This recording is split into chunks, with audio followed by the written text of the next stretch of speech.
Good morning. I'm Victoria Savage, Nurse Savage on your side, your wisdom guided oracle.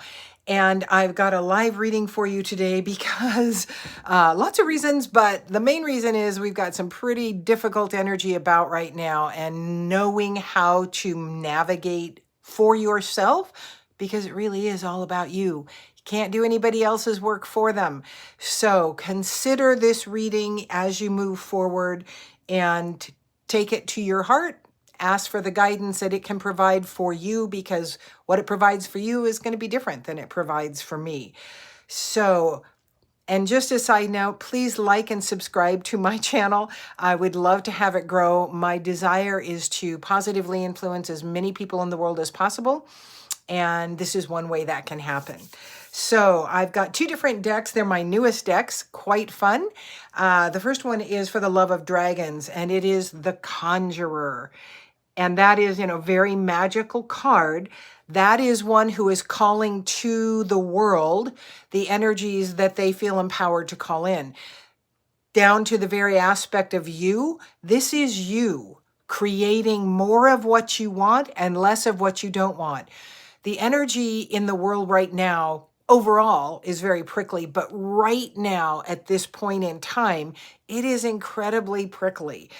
People are in reaction. They're angry. They're fearful. They're in battle mode for many different reasons. Lots of crap is coming out about the powers that be, and throughout the world, control issues being battled out in many different ways. So the Conjurer is is telling you, you're going to bring to you what you need. And I invite you to invite in a little more peace, regardless of what's going on in the outside world, meaning outside of your own self. Invite more peace in, because that is a place where you can then look at what's going on in the outside world with more clarity, with more wisdom, and with more understanding. The next card is Engage Compassion. Look at this beautiful card. This is the Wild Woman Rising. We need to have as much compassion as we can muster for those who are in reaction and maybe lash out at us, especially when it's like, wait a minute, you don't even know me. You have no beef with me. We don't even travel in the same circle. Or it can be someone very close to you that can push your buttons, and you becoming the observer in life, meaning rising up and seeing life from that higher vantage point of the overall that's going on, rather than in this one-to-one struggle with another person, is very helpful, because having compassion on someone that lashes out at you is all about you again. It keeps you from engaging in that prickly energy and growing that and creating more strife in your life and more dis-ease and unhappiness. You are the only one who can shift what's going on in your life and how you feel and what your belief systems are about it.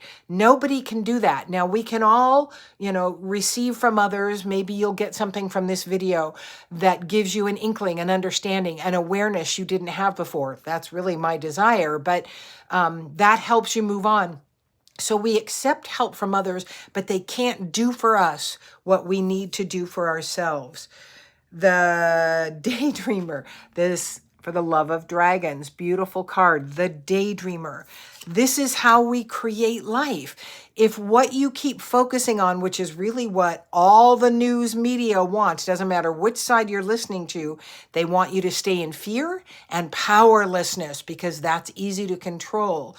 If you're not experiencing in life a lot of what you want, then it's up to you to start focusing on more of what you do want.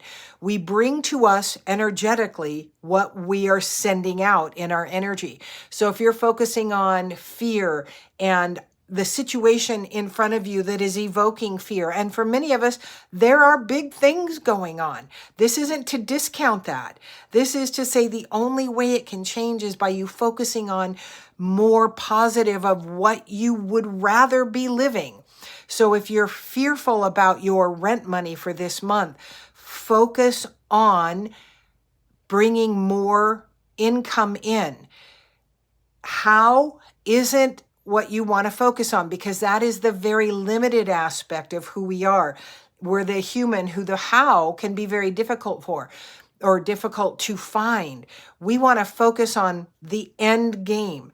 Okay, I want to be living in more abundance with more regular income on a level that supports my needs, basically on a, whatever is your truth.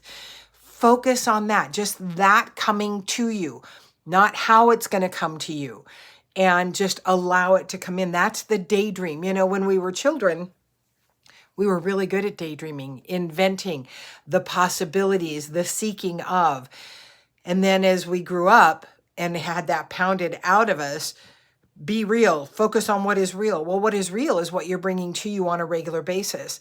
So daydreaming is where the power lies. Daydream into more of what you want. Remember when you could be anything in life, and that's what you would play with. I remember a couple of years ago asking, who is now 9, my 7-year-old granddaughter, what do you want to be when you grow up? And she said, well, I want to be a veterinarian or a rock star because all things were possible.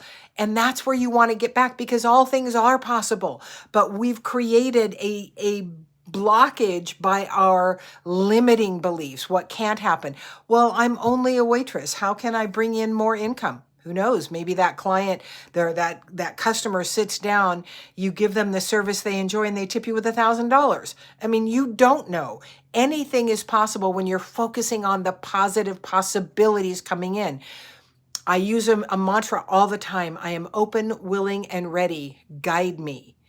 That allows your higher energies, your guides, your companions, your angels to step in and start tapping you on the shoulder to see things that are coming to you on your behalf that you would have missed otherwise. That's the value of prayer, of bringing God, the universe, angels, the big kahuna, the great central sun, the great I am, whatever you want to call that.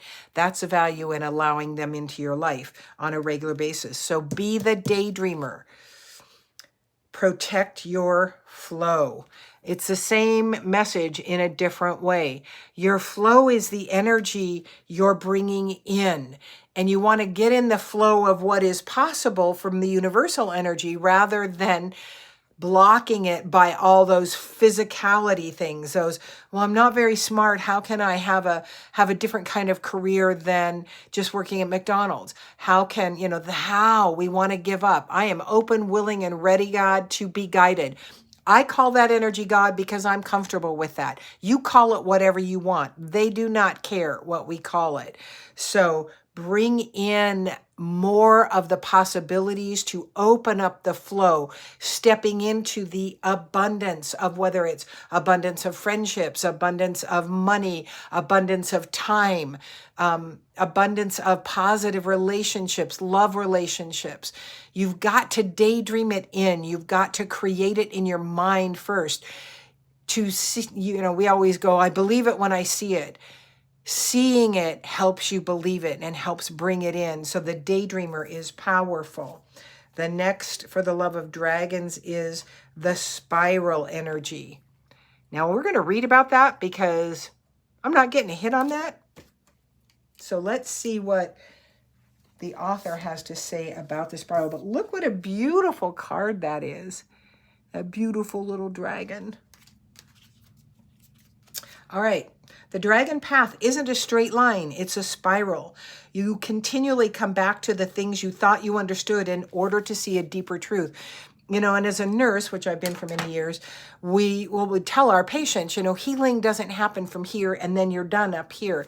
It's up and down and up a little further and down and up a little further and down. That's life.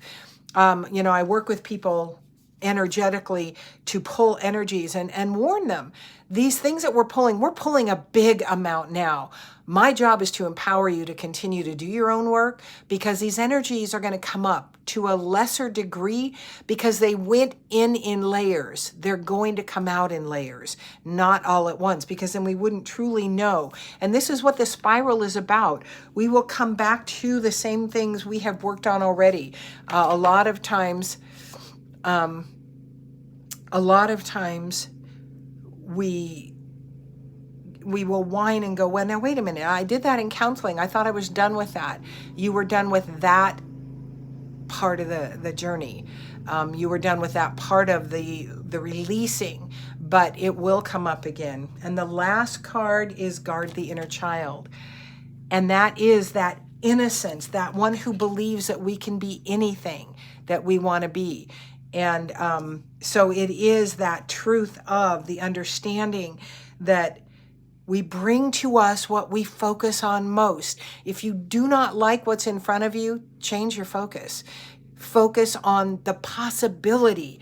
And for some of us, we're in a place of such low energy that it's very difficult to get into a higher place. And that's where the daydream comes in. Guard that inner child. Go back to that childishness when we believed we could do anything, be anything, create anything, and do it just on a very small level, because sometimes that big picture is really hard to visualize. But the next little step of maybe, you know what, it's hot, life is awful, I don't have air conditioning, I hate it. It's like, well, get out and get by the river. As easy as that. Get yourself to a place of more comfort, just a little bit. One small step, because it is that next step that is the important one, not that huge end goal. That becomes very difficult for us to see. So consider, I am open, willing, and ready, God, creator of the universe, the central sun, the great I am, the big kahuna, Allah, Buddha, whoever. Show me the next step. Help me understand and see that. That's simple, just the next step. I hope this has helped you move forward, or will help you move forward. We've got the Lion's Gate coming up July 28th, which is a period when the veil between us and spirit is thinner. It's also a very high vibe, positive energy. So I invite you, write down your daydreaming. What would your life really look like if there were no limitations? If you could be that child creator again that would create anything. I'm in the process of, there's this piece of property I walk by with my dog. Now, every time I walk by it, I shed love on it. I shed energy on it. It is on the river where I would like to live. And I'm envisioning the house, because here's the truth. They're going to build the house there before I get to buy this property. I know that. So I am putting out the type of house I want them to build, because this property is going to be mine. I have written it down in detail, what I want that house to look like, how I want it positioned on this property, the steps I want down to the river so I can go sit there every day. This is my forever home. This is how I'm envisioning it. I'm writing it out. Writing is a very powerful way to help your manifestation happen. So I invite you to either write down a list of what you want to be true, or get a very detailed little story going on in your journal, on a piece of paper, on a piece of scrap paper. It does not matter what you write it on. Be more active in the creation of the life you want, instead of being under the circumstances of one you don't want. Thank you so much for joining me. Again, please like and subscribe to my channel, and that would really help me grow and help me to positively influence more people in the world. Thanks so much for listening. I'm Victoria Savage, Nurse Savage, on your side, your wisdom guided oracle. Until we meet again.